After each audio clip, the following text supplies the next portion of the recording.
How to download and install Telegram app. Hello everyone, I am Bishaka and welcome to our channel. Now let's get right into the tutorial.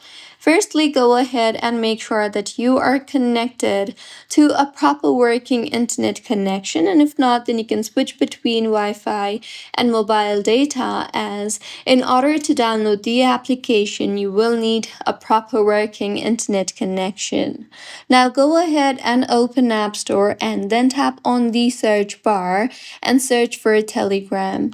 Now, go ahead and tap on the Telegram option you see there, and if you have previously downloaded the application, you will see the download button with little cloud-like icon. Tap on it for the download to begin, and if you have not downloaded the application previously, then you will see the option Forget.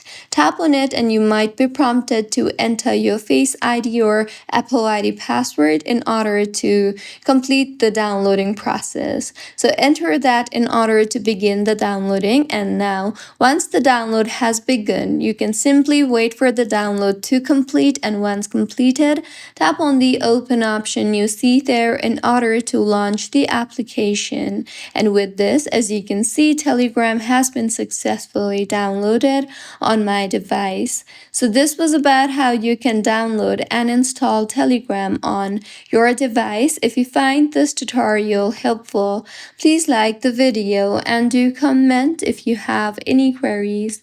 Also, do subscribe to our channel for more helpful tutorials like this.